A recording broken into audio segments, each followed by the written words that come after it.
Hello and welcome to Superintendents Roundtable. I'm Deborah Vinsel, the CEO here at Thurston Community Media. Periodically, we invite the superintendents from the 4 largest school districts in Thurston County to come talk about education in our community. It's a new school year, and we have 2 new faces at the roundtable, 2 new superintendents serving our students in Greater Thurston County. It's my pleasure to introduce them to you, and we're going to have a conversation to learn a little bit more about them. And later in the program, Superintendent Patrick Murphy from the Olympia School District and Superintendent Deborah Clemens from North Thurston will be joining us. So first and foremost, I'd like to introduce Kevin Bogatin from the Tumwater Schools, and we also have Chris Woods from the Yelm Community Schools. Now, gentlemen, you're new not only to the roundtable and to the school district, but you're new to our community. Chris, you've been in our community for a while, so I'm going to start with Kevin on this. So tell us a little bit about yourself, Kevin. What intrigued you about the Tumwater District and the Greater Thurston County community to bring you here? Yeah, it is a pleasure to be in Tumwater, a pleasure to be in Thurston County.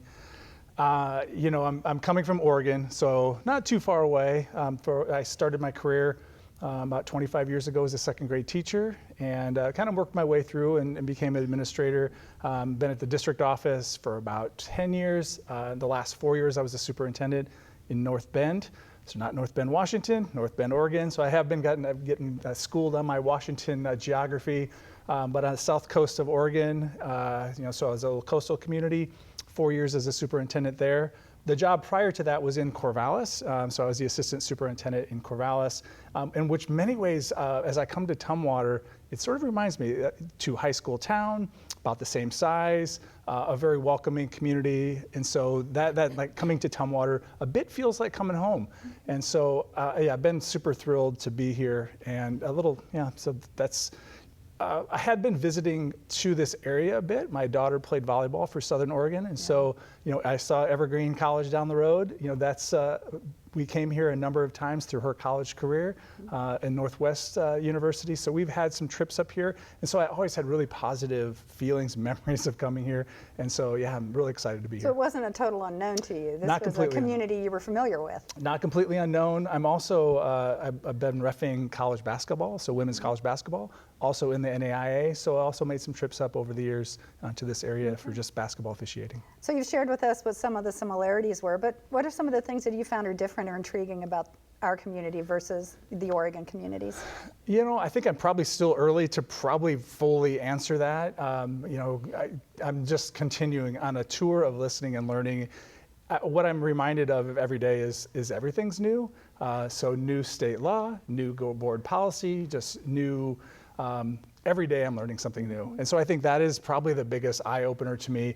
In many ways, once school starts, everything sort of becomes very similar, right? We have kids coming in, and that's a place where I feel probably most comfortable, but it is like, learning levies and funding, and I had to help pass a budget and inherited union contracts. So all of those things have been new to me. And so I think that has been, I think, probably my biggest challenge coming in of just every day a little bit new. Right, and you've been in the role since July, right? Yep. So you came in after the close of the last school year, before the beginning of this school year, and had that opportunity to have that little bit of that buffer there. So yes, kicked off with me in the parade of Tumwater on the 4th of July. Parade. So I got to wave, and we passed out a little some 4th of July swag out to the community, and so yeah, waving to the community. They're probably like, who's this guy? But yeah, it was a great way to kick off the school year. Great. Well, welcome to the roundtable. Welcome to Thurston County. Welcome to the Tumwater School District. Appreciate that. Chris, folks may already know you. You've been in our school district, in the Olympia School District before, but most recently you were the CEO of the Boys and Girls Clubs of Greater Thurston County. So that's a pretty significant shift, going from academics to nonprofit back to school. Tell us a little bit about that journey. Yeah, it was interesting. I never thought that I would leave public education, and it wasn't anything about public education. It was a unique opportunity that was presented to me, and as I looked into it more and more, I thought, here's a great opportunity to not only work with one school district, but 7 school districts in the county on serving students who need before and after school care, and many of them who need us the most. And so it was really an opportunity that that presented itself that was just unique. It was something that I didn't have a lot of experience with nonprofit, but I knew how to work with kids, and I knew how to work with people to provide great opportunities for kids. And so really enjoyed doing that for 4 years. And that is how I was kind of introduced to Yelm. And even though I've grown up in Thurston County since kindergarten, when we opened a club in Yelm, really got to know the community and the school district, and just really impressed with that community and the people. Haven't met many communities like that, where everybody, everywhere you went, was like, what can we do? How can we help? And really that time 4 years ago, when I was introduced to Yelm, I knew that was a pretty special and unique place. And so really got to spend a lot of time in that community over the 4 years and got to know them, which led me to where I am today. So what was it that, so moving into the superintendent's role from the CEO of a large nonprofit, tell me about that transition. Yeah, it's interesting because nonprofit work is very, very different in a lot of ways, and then in some ways it's really similar. It's really trying to meet the needs of all the students and children that you're working with, and so bringing people together to meet those needs, and the needs look different in each community. Well, I wasn't thinking that I was going to go back into public education necessarily, but this opportunity presented itself, and Brian Wharton, the previous superintendent, I believe did a fantastic job the last 7 years in Yelm, and has created something that is pretty special. And the more I did research and homework about not only the Yelm community, but Yelm Community Schools, it was something I became more and more interested in and wanted to be part of.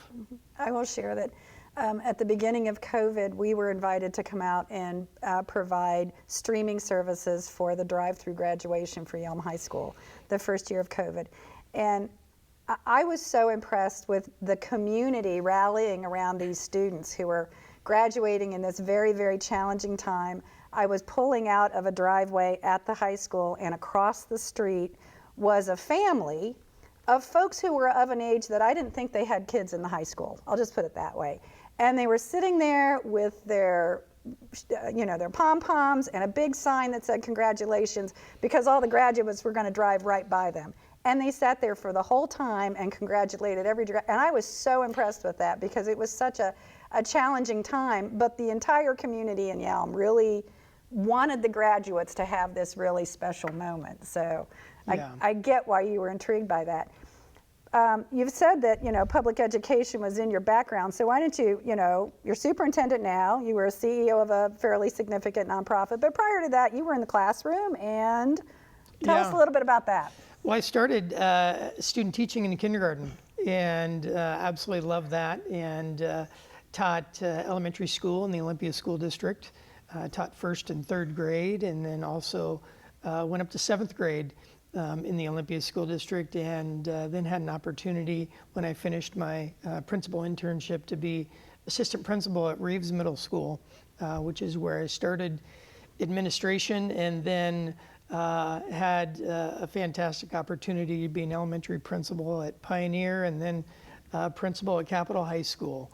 And all those experiences have really given me some great insight on things that work well to help our students be successful. And then ultimately moving from high school principal to be assistant superintendent in Tumwater.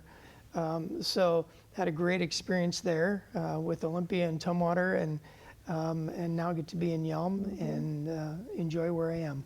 Well, I know that you gentlemen came to this recording following a meeting with other superintendents, and I have known, we've been doing this program for many years, so we've seen lots of different faces at the table, that the superintendents in the county, they tend to lean on each other for a lot of things. So tell me about building those relationships. You want to? Yeah, take a stab at that?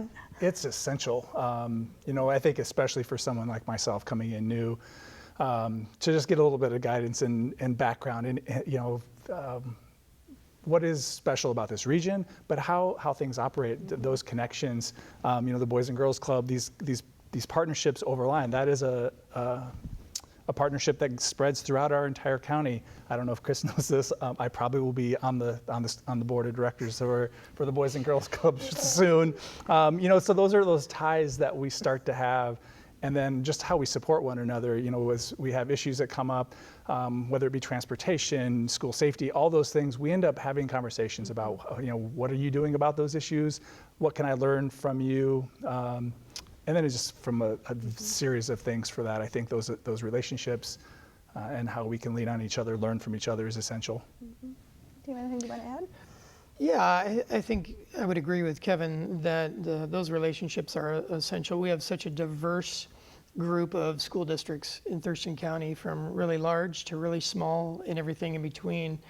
And I think it's really important for us to be able to get together and share successes and challenges, because this role is really challenging, as are I think all roles in education right now. And so I think it's important for us to continue to collaborate and share ideas and learn from each other. And so I think it's essential for us to continue those meetings. Yeah, well, things that happen in one community, it's not, there's not hard boundaries. It's, we are a vibrant region, and so if something happens in Lacey, it affects something that's going on in Tumwater or, in Olympia out in Yelm. So great.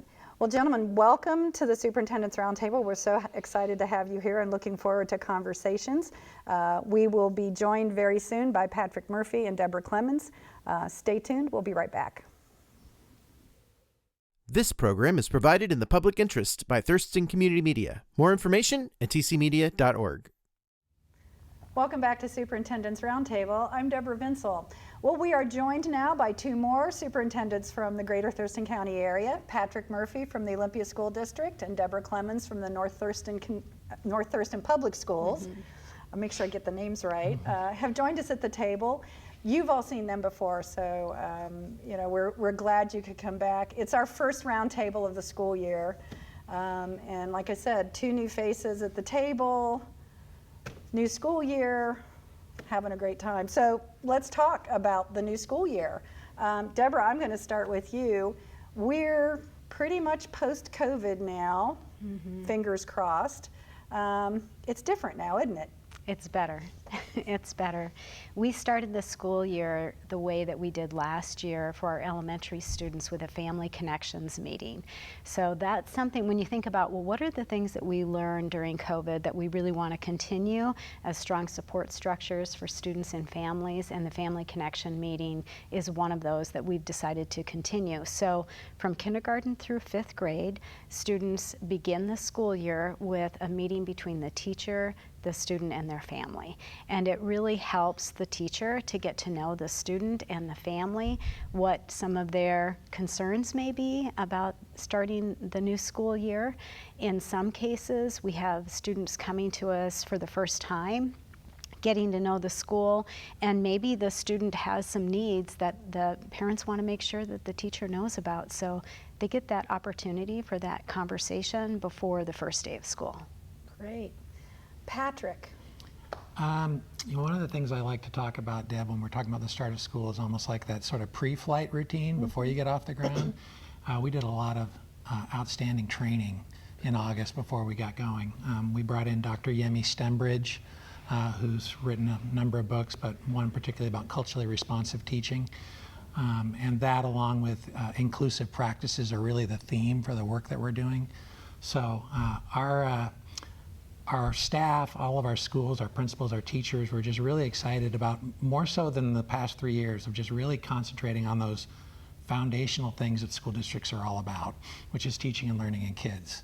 Great. Not talking about vaccines or, mitigation measures for this virus or that. I mean, it was really, really nice because, again, we're still, we still have kids that are sick and we're still encouraging different things with COVID, but it was just really nice to start that way. In terms of, in Olympia, we come in a little bit under our enrollment projections, probably about 50 students down, and that's mainly at elementary school. We are just continuing to see lower birth rates, which contribute to lower kindergarten cohorts, and that's just something we're seeing, and those smaller kindergartens just make it smaller as they go up in the system. But I rode the bus again on the first day of school, saw lots of families that I think were more excited than their children that school was starting, and it was just a great start in so many ways. I know we're going to talk later about some challenges, right. But those challenges didn't take away from some really important things that happen across all of our schools. Right, great. Yeah. Okay, so Chris, this is your first day as the superintendent in Yelm, so how'd it go? Yeah, I don't have much to compare it to in Yelm. However, gosh, it has been an exciting start. Families, students, staff, everybody has been very excited to get back to school. I was able to get to every building and every department in the first 4 days, and everywhere I went was the same. People were smiling. They were excited to see kids in the building. They were excited to be there together. I think people are so ready to be back in community full-time with kids. And it was just really fun to get out to every building and department to see that. And one of the things that I learned when I was doing research and really kind of thinking through applying for the Yelm superintendent job, the one theme that I heard over and over was how special the people are. Well, I got to see that firsthand the first week of school. People are pretty amazing, and the community, they turn out for the beginning of school, and if there's something that we need and we ask, they show up.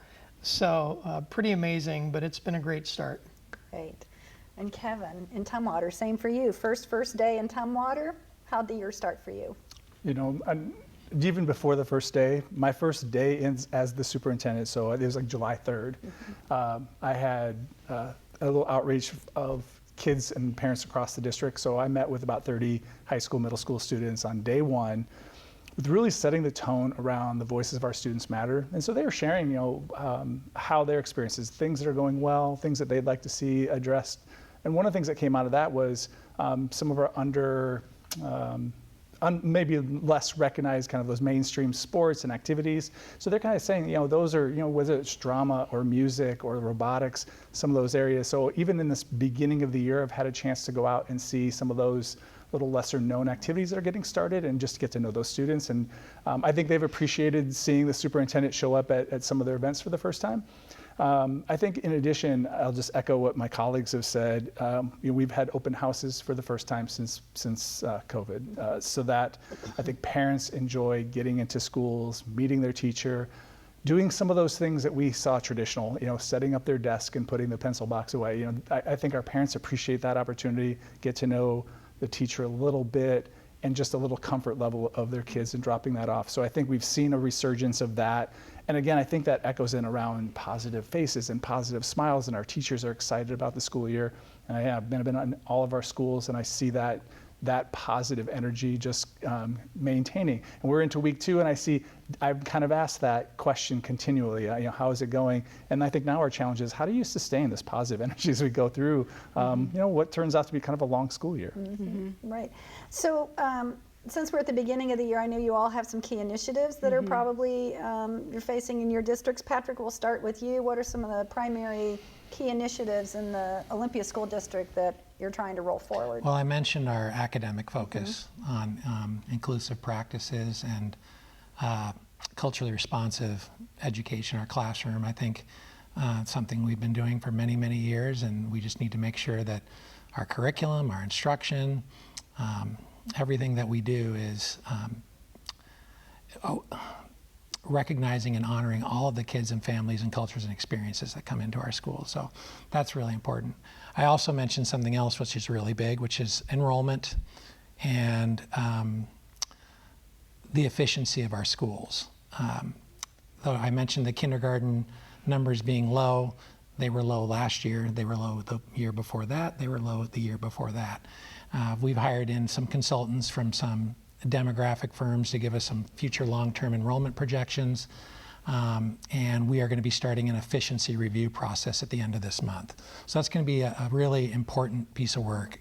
North Thurston, our neighbors to the north, have, I think, almost 6,000 more students than we do.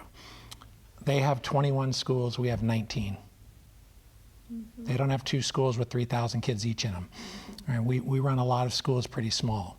And the kindergarten classes that are coming in smaller is just causing that bubble to go up through the system, and there's no big group coming behind it.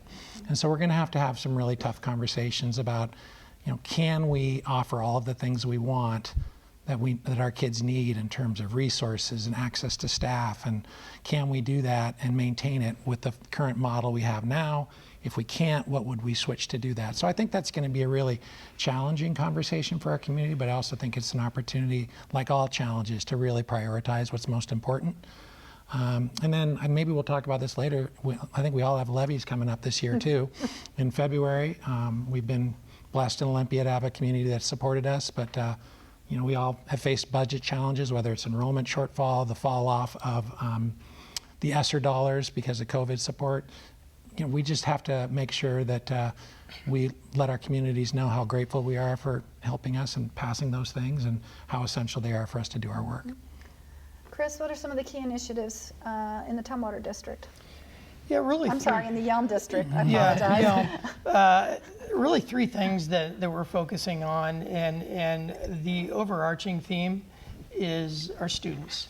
All 3 of the areas that we're focusing on are about the kids, because our kids come first, and I think we've dealt with a lot of adult challenges, particularly with COVID, and we really want to focus our energy on our students and helping them be successful. Number 1 is academic achievement, making sure that regardless of where our students attend school or regardless of the class they're in, they all receive a high rigor education, and it doesn't matter where you go to school. We want all of our students to have access to the same education, and so academic achievement is one. The second thing we're working on is year 2. Brian Wharton, previous superintendent, and staff started last year this idea of a culture of belonging. Mm-hmm. So doing work with our district and our community to make sure that all of our students feel welcome, regardless of who they are, where they come from, the challenges they have or don't have. We want to make sure that all of our students and staff feel welcome, feel loved, and feel cared for most of all. And so continuing year 2 with that culture of belonging. And then really the third one is community engagement. Yelm has a community that is highly engaged, but how do we take that engagement so that it benefits our students? How can we tap into the resources and expertise in our community and bring experiences to our students? So we're going to be focusing a lot on that third piece, the community engagement this year, and how can we impact student learning through that. Great. Kevin, Tumwater. Yeah, it is great for us to get actually a little bit back to some academics. So we spent this beginning of the school year talking about standards-based grading. So around making sure that our assessment and how we share information with our students, with our families, is reliable, accurate, consistent across all of our levels. And so again, it feels great to get back to those conversations around, how do we assess, what does good instruction look like? And so I'm excited about that. The district is breaking in a new superintendent. So I think I feel really fortunate to come in. Dr. Carol Myros, who was sitting in this chair last year, really did a lot of great work to sort of set the table for us to, and our team for me to come in and do a lot of just listening and learning and not necessarily take on any major initiatives. We're sort of doing this tour to get ready for a levy, hear from our stakeholders across the community, looking at strategic planning probably a year from now. So they're sort of setting the groundwork for that. We do have a couple initiatives around things like attendance, behavior. Attendance is a critical one for us. We know if we can get kids in school every day, they will be more successful.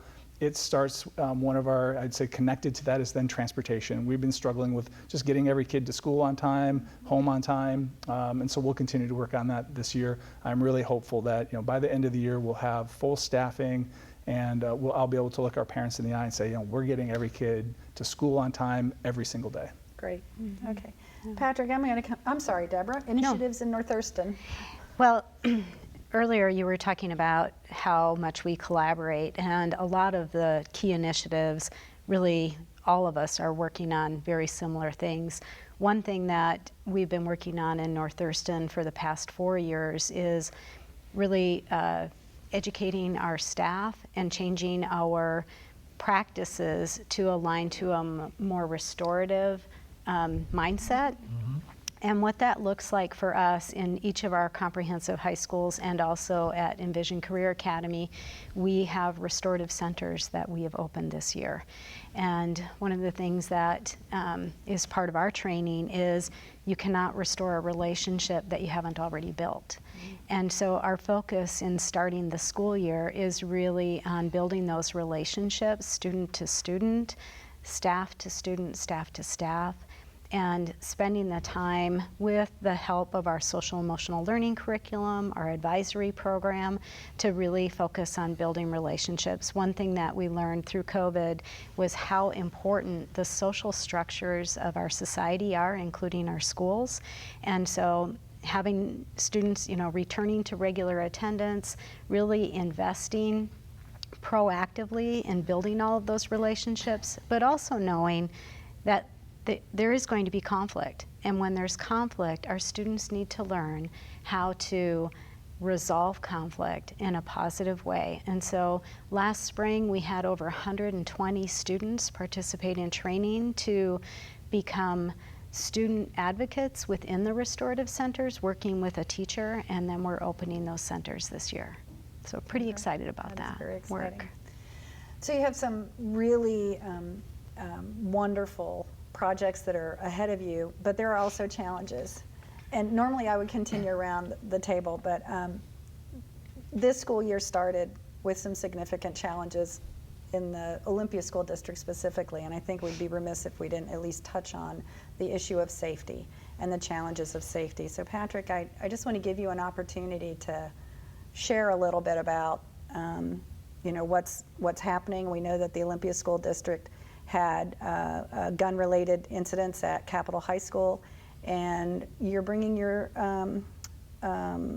resource officers back into the schools, is our understanding. Well, so as I said, we had a really wonderful, strong start to school.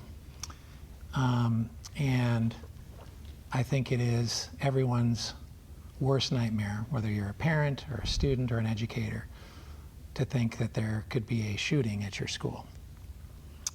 That didn't happen. And that didn't happen because our staff train on really strong emergency procedures that we have in school. When community members see something that's going on, they say something. We work closely with our administrative team in the Olympia Police Department, and thankfully and gratefully, the gun that was brought to school on the first day at Capitol High School was taken, and no one was hurt. And I know that feels horrible when you hear that as a student or a parent or a staff member, and understandably so. And at the same time, given the actual outcome where nobody was physically hurt, I'm very grateful for what happened. What really took what was already a difficult situation was that 3 days later there was a BB gun brought to school that just added to the fear and the anxiety, and again, understandably so.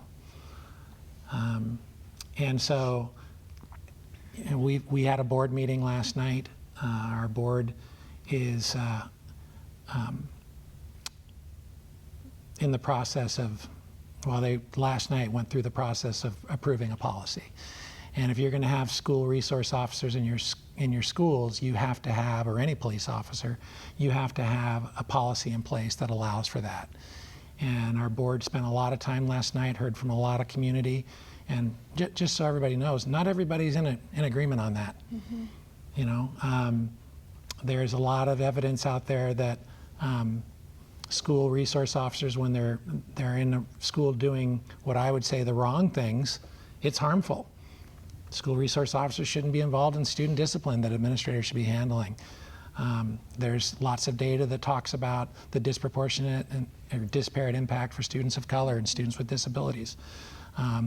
Lots of data out there about the school to prison pipeline happening in schools where it's happening.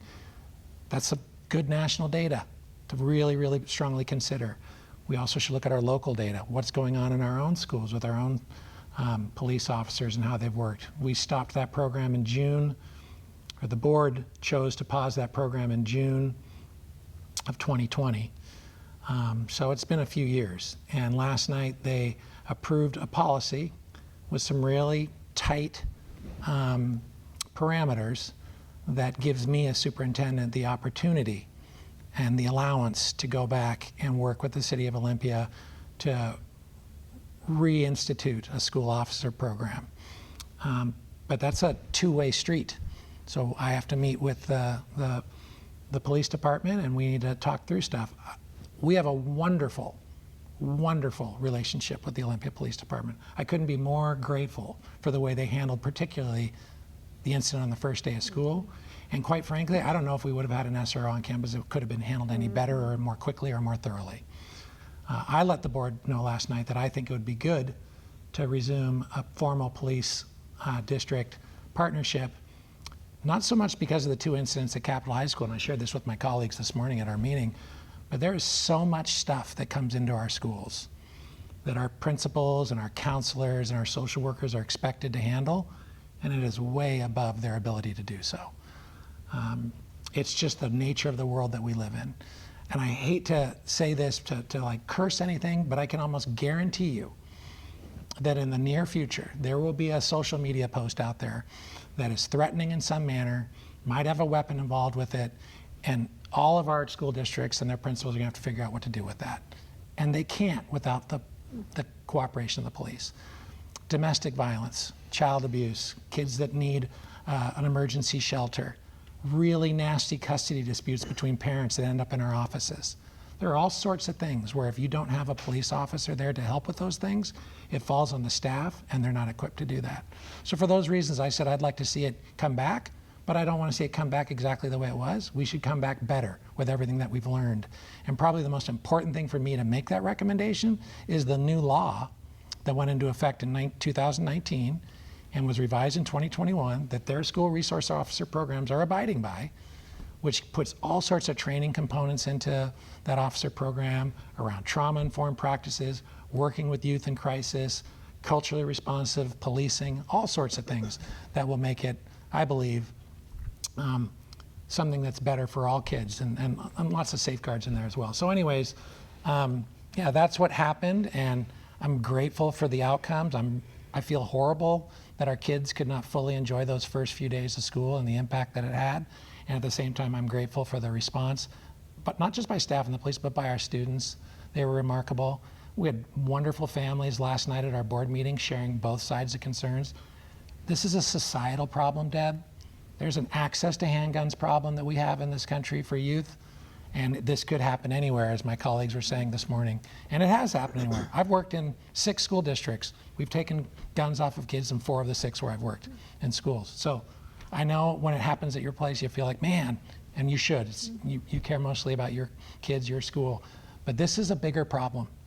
And when you have kids that are depressed and they're anxious and they have access to a firearm, the outcome is often tragic.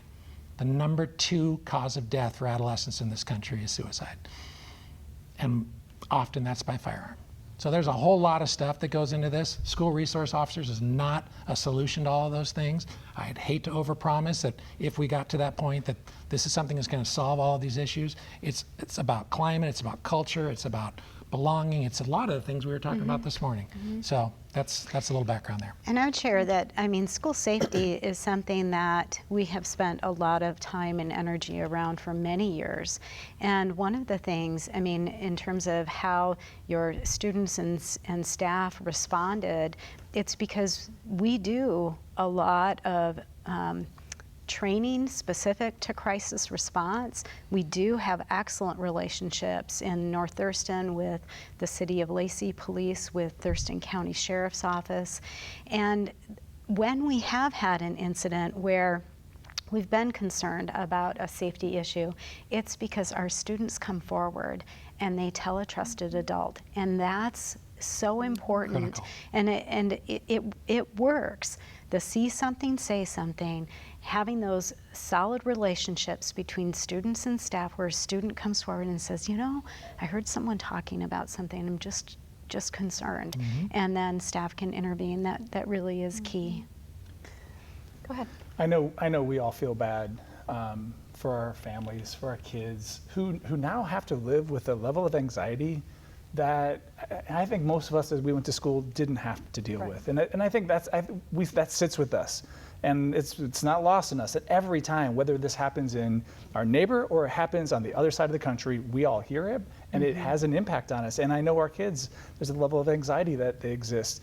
And so we know, it's like probably Columbine, a little around that area, has been an issue for us around our schools, a place where it's not, like we can't guarantee 100% safety, and that's an issue for us every single day.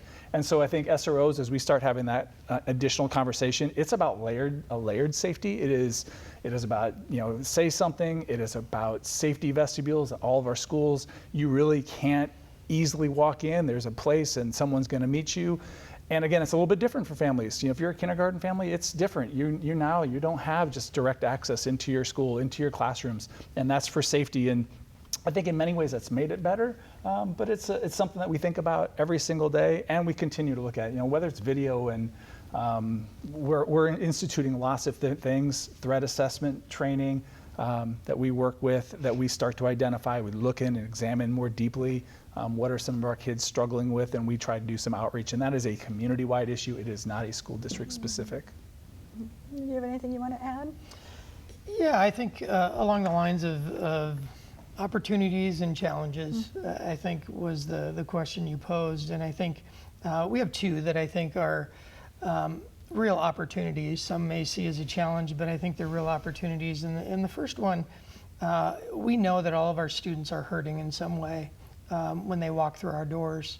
It might be as simple as an argument with a parent or family member on the way, or it might be something more serious like abuse. But all of our students are hurting in some way. And so I think a challenge and opportunity we have is to make connections with each and every student, calling them by name, making sure that each of our students have their person in the building with them. It could be a custodian, it could be a coach, it could be a teacher, a paraeducator, a bus driver, it doesn't matter. But as long as every student has their person, and so each day working towards making sure that we have a connection with our students. And one thing I've been asking all of our staff since the beginning of the school year is, what is your why? Why do you show up every day and give your best? And every one of them, almost every one of them, it was something about our students. It was something about the people. It was something about making connections. And so I think that's an opportunity for us to get even better. And I think the Yelm community does a great job of making connections and building relationships, but I think we can always do more for our kids, because they are living in a really challenging world. And so everything we can do each day when they show up to help them feel seen and heard and welcomed, I think it's a great opportunity. And then the second one for us is enrollment. We're up about 200 students from this time last year. Yelm is growing. It's a community that is expanding, and so it's an opportunity for us to think about how do we accommodate the growth in Yelm. I think that Yelm was one of the best kept secrets, but it's not a secret anymore. And so we are seeing some families move there. And so it's how do we serve them and continue to keep that same community feel. And I think both of those are great opportunities for Yelm Community Schools. You mentioned support staff, custodians and bus drivers and cafeteria workers. How are they part of this? And you've mentioned training, the kinds of training that your teachers are getting, but are your support staff included in those kinds of trainings? Yes. For culturally relevant and safety and all that, yeah, so. I mean, every employee that interacts with students, which is pretty much everybody, we have training that we go through with them on what every employee must know, being a mandatory reporter, and really talking more about those sort of equity-based trainings about how we can ensure that every kid feels dignified and honored for who they are and who they come to school as every day.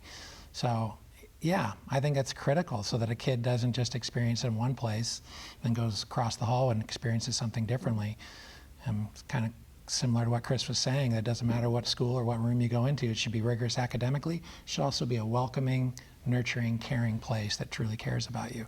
I didn't want to miss out on something that Kevin said about we hear about it everywhere. You know, I can't overstate that, from my opinion, that the information age that we live in, what happened in our district was local. That was real and that happened. But we heard about everything else before that, and we'll hear about everything else after that. And so, unlike 20 years ago, where we might have read that on the paper or something, it's constant, and it is coming at us 100%. Near misses, a shooting, was there a gun here, all this, and it does make it feel like it's just a ticking clock, like it's just, and it just raises everybody's anxiety.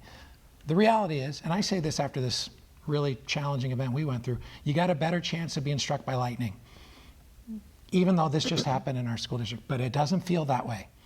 And it is super, super anxiety causing. And I'm not sure what the answer is to that, Deb, but I wouldn't want to miss that point. I did want to say something about enrollment too, but is there any, should I keep going on that? Go right ahead. So, Chris mentioned that Yelm is growing, and I mentioned that Olympia, our enrollment is down a little bit. Yeah, well, here's the thing about Olympia. If you look at the demographic analysis that we did, Olympia is growing. Olympia is growing in population. It's not kids. Between 2000 and 2010 in the Olympia area, almost 90% of all housing that was being built in the Olympia School District was single-family homes. Starting in 2020, moving forward, it's completely flipped. It's about 10% single-family homes. The rest of it is all multi-unit dwellings. A single-family home in the Olympia School District generates about 0.53 kids per unit. So if you have 100 homes going in somewhere, you got 50 kids coming in. For each unit in a multifamily, it's 0.07. And the reality is a lot of these big rectangular things that you see going around, a lot of them are for 55 and older. The truth is that Generation Z and millennials are not having children at the same rate as previous generations. And it's not unique to Olympia. It's not unique to Thurston County. It's a national phenomenon, and there's big immigration questions to go along with that. But there's a second piece to that, and that is the cost of housing. So if you are a new family and you want to live in the Thurston County area, there's some places where it's less expensive and some places where it's most expensive. And it's very expensive to buy what's a very rare thing is a single family home in the Olympia School District. It's getting more and more expensive in Yelm to buy a single family home, and Lacey and Tumwater. But we met with our regional partners this morning, and some of our other districts people are moving to more rural places. The economy allows for that. You can work remotely a little bit more, and I can get a lot more home and some land. So there's all sorts of things that are contributing to our enrollment situation in Olympia. And you know, I know also that when things like what happened on the news, you know, you'll hear people say, well, I don't know if I can send my kid there. And like I told my colleagues this morning, that would be a darn shame because our schools are amazing. Among the most highest performing in the state, the envy of many when it comes to our performing arts programs, our athletics. I mean, it's a wonderful, great place, and that includes big time Capitol High School. So I would hate for things like that to take away from that overarching truth. Okay. So let's turn our conversation a little bit to, and we've got about 15 minutes left in our show. There's construction going on in the district, so let's talk about that. Anything going on in your district? Lots of new stuff? Yeah, well, actually, kind of the tail end. Our community and Brian Wharton, previous superintendent, our community passed a bond a few years ago, and a lot of work has been done in Yelm Community Schools, everything from brand new schools in Yelm Middle School and Southworth Elementary to some remodels, and then also a lot of money put into facilities for our student athletes and for our community. It's pretty amazing to now see in the evenings our fields full of students and families participating in activities, and that didn't used to be the case. Yelm community often had to go to Olympia or Tumwater or Lacey to do their activities, and now that they've invested, the community approved that bond to put in some turf fields, some brand new tennis courts. It's been pretty neat to see on any given evening all of those fields full of kids and families in the Yelm community. And so a lot of work there, and then a lot of work around safety and building vestibules at every building to keep our students and staff safe. And you have to check in and be buzzed into the buildings, and also resistant film on the first floor of our buildings that can help in the event of an intruder, fencing, rekeying buildings, and security cameras and other systems to put in place to make sure that our students are safe. It's unfortunate that we live in a time where that's necessary. However, the Yelm community made some significant investments in our schools and our facilities, and now we get to enjoy them. And so this is all new for our community, having field space to use. And so everybody seems to be very excited. Great, congrats. What about in Tumwater? Any construction projects that are Yeah, in the works, pending, wrapping up? Yeah, I would start with, we are really fortunate, I think maybe it was 2 years ago, to pass a facility levy. So that infuses some additional money to take on, and I would just say projects that really the community doesn't see, like what Chris was talking about. We're not really seeing that, but we have new boilers that have been installed at multiple schools this year. Interestingly enough, there's been some upgrades to some of our health rooms. So, we learned through the pandemic around wanting to have sick kids isolated, which again makes complete sense, but our buildings weren't designed that way. And so we slowly are making some of those adjustments, kind of school by school, to have a place where they're visible, they're away from the sick child or adult, is away from healthy people. And so we did a few of those upgrades. We also have a brand new building right next to district office for our special education students from 18 to 21. So they have a space for them to learn some life skills, some classroom space, a kitchen area, and then really close access to bus access, and out in the community they go. So they've been sharing some space in some of our buildings, so to have their own dedicated space. It hasn't really officially opened yet, so we are just in probably the next few days finalizing that project. But yeah, there's a couple things going on, but we may have a bond, depending on enrollment, a bond in our future. We have it's kind of growing enrollments. It's certainly in pockets, so we have some need. We have a lot of portables in the Tumwater School District. So I have a vision of another elementary school down the road. Again, get kids out of portables and into a brick and mortar school. So we're hopeful to see that down the road. Okay. Deborah, what about North Thurston? Well, we were very, very busy with construction this summer. Thanks to voter support, the 2020 bond is resulting in 2 major modernizations, one to Camachin Middle School and the other to River Ridge High School. And so Camachin Middle School, already more than 3/4 of the building has been completely modernized. Feels like a brand new building. You walk into a secure entrance, brand new library, brand new commons, new music rooms, a community entrance with an expanded gym, new upgraded fields, outdoor play spaces for the middle school students, a brand new classroom wing that opened this fall with the start of school. At River Ridge High School, we have a brand new athletic entrance that hopefully will be able to have students in there and community members coming in end of October-ish. And that has a brand new weight room, new locker rooms. That's the beginning of a major modernization that this year we will start construction on a huge academic wing.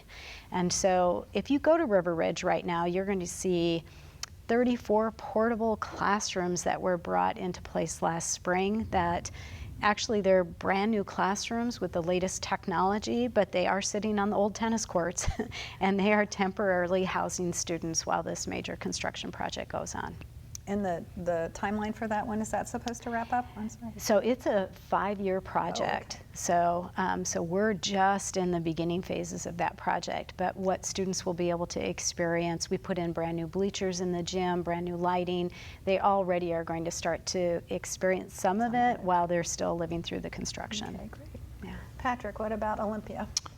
Our biggest construction project is kind of at the end phase of our bond, and it is at Avanti High School. Right. Avanti is located in one of those historic buildings in Olympia. It used to be the district office. In fact, Lincoln Elementary School and Avanti are almost the exact same building. They're just sort of mirror images of one another, and they were built during the Harding administration, just so you know. So when you're doing a remodel in something that's that old, there's a lot that goes into it. So we were working hard over the summer to get ready, but it's ready, and it was ready to go on that first day of school.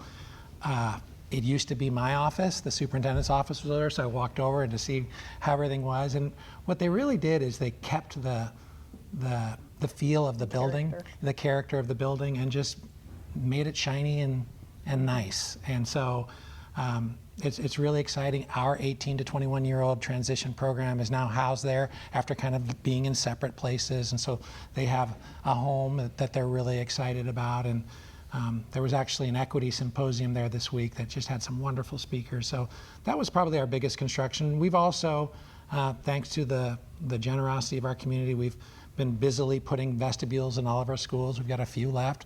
I mean, that's an important piece. I liked Kevin's comment about layered approach to safety, and so we've got a few more to go on that. But yeah, again, very grateful to our community for passing those bonds.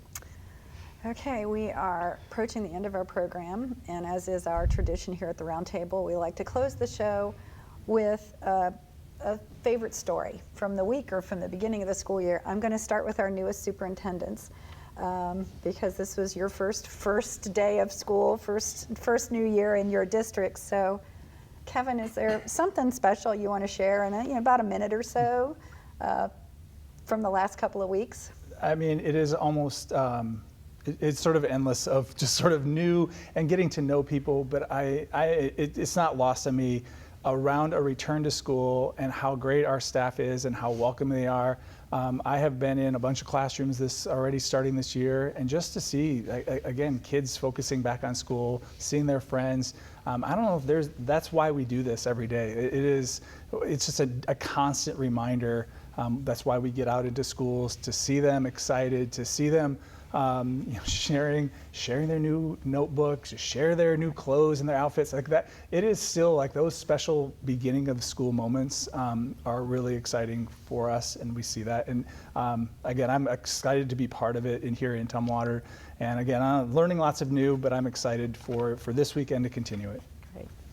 How about you, Chris? Well, Deb, I knew the question was coming, and something came to me immediately, without a doubt. We got a letter from a second grade student that wanted to attend one of our schools, didn't live in our service area and wanted to attend, and the second grader wrote a letter. It says, "Dear school district, I'm writing you in hopes to start going to this new school. When I came to check it out, I loved it, and this is when I knew we hit the jackpot. The teachers waved and smiled at me, and I felt super comfortable at the school. I can't wait for my first day."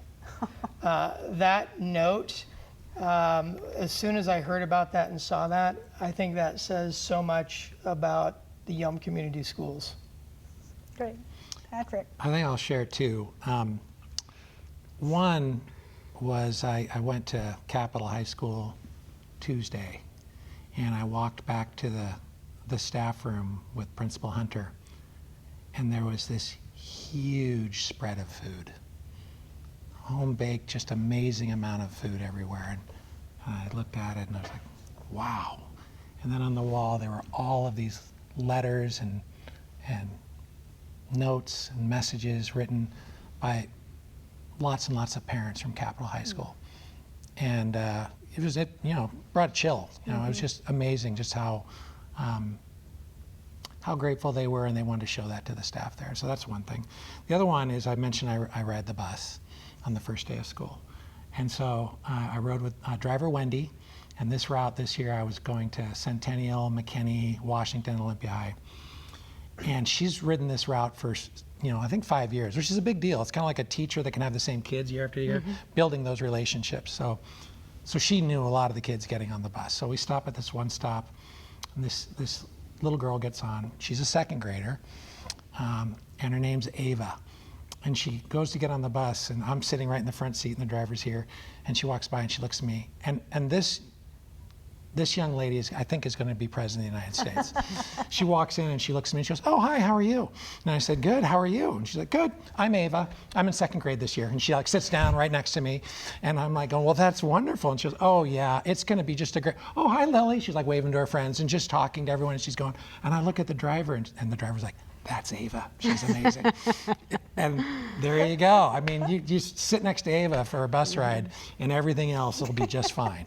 She was absolutely amazing, as were so many kids we ran into that day. In fact, I got off the bus when we got to her school, walked into one of the classrooms, and the teacher goes, "This is Mr. Murphy. He's the superintendent." And this little first grader goes, "Do you have like Papa Murphy's coupons?" And I'm like, I'm not that Mr. "No, Murphy. But I'm going to write that down." That's a good idea. Get sponsored. So again, we work in these offices. We get out to schools as much as we can. But boy, it sure brings perspective being around our kids and being in our schools, because it's why we do everything we do, which is the why that you were hearing from everyone. Yeah, absolutely.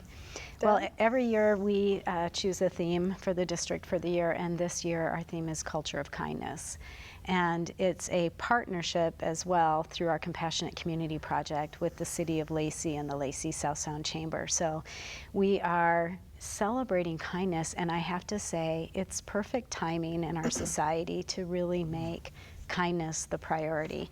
And I mentioned at the start that we're really focusing on building relationships. I mean, Ava's got it made. She knows how to, but a lot of our students are really learning, how do you initiate that conversation? How do you make a friend? How do you connect with your classmates? So really excited about our Culture of Kindness. If you go to our website, even anyone in the community can click a button to go in and celebrate their acts of kindness by entering a little bit of information on the website, and then our goal is to hit 100,000 acts of kindness. Yeah. Wow, what a great goal. Well, end of our first show of this school district, or this school year, and we're so glad to have you all. Thank you for making time in your busy schedules. Welcome again to Kevin Bogatin and Chris Woods, our newest members of the Superintendents Roundtable. Patrick Murphy, Deborah Clemens, again, thank you for being here. Thanks for having us. We really appreciate you taking the time. Remember, if you're the parent of a preschool child, read with your child 20 minutes a day. It's one of the best things you can do to get them ready for their education. And while you're at it, do some numbers and some counting games to get them interested in math. In light of our conversation today, please, if you hear or see something that causes you to be concerned about safety in your child's school, say something. Contact the principal, contact the district, contact the teacher. Don't let it go unnoticed.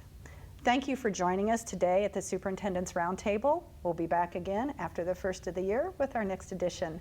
Thanks for watching.